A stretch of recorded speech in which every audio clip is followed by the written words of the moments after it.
আজকের ভিডিওটা শুরু করার আগে একটা কথা বলি। আজকের ঘটনাটা শুনে সত্যি বুকটা কেঁপে উঠেছে। দৌলতদিয়া ফেরিঘাট আজ এখানে ঘটে গেছে এক ভয়ঙ্কর দুর্ঘটনা। একটা যাত্রীবাহী বাস মানুষে ভর্তি। সবাই হয়তো নিজের গন্তব্যে যাচ্ছিল, কেউ বাড়ি ফিরছিল, কেউ স্বপ্ন নিয়ে বের হয়েছিল। কিন্তু হঠাৎ ফেরিতে ওঠার সময় বাসটা নিয়ন্ত্রণ হারিয়ে সরাসরি নদীর পানিতে পড়ে যায়। ভাবতে পারো, একটা মুহূর্ত আর সবকিছু শেষ।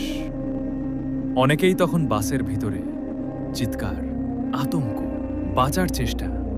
কেউ হয়তো শেষবারের মতো নিজের পরিবারের কথা মনে করেছে। এই দৃশ্যটা কল্পনা করলেও চোখে পানি চলে আসে। কিছু মানুষ বেঁচে ফিরেছে, কিন্তু অনেকেই এখনো নিখোঁজ। উদ্ধার কাজ চলছে, কিন্তু নদীর গভীরতা আর সময় সবকিছু যেন আরো কঠিন করে দিচ্ছে।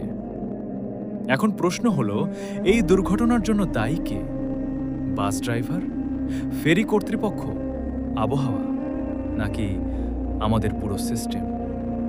তোমার মতামত কমেন্টে জানাও। এটা শুধু একটা দুর্ঘটনা না, এটা আমাদের সবার জন্য একটা সতর্ক বার্তা।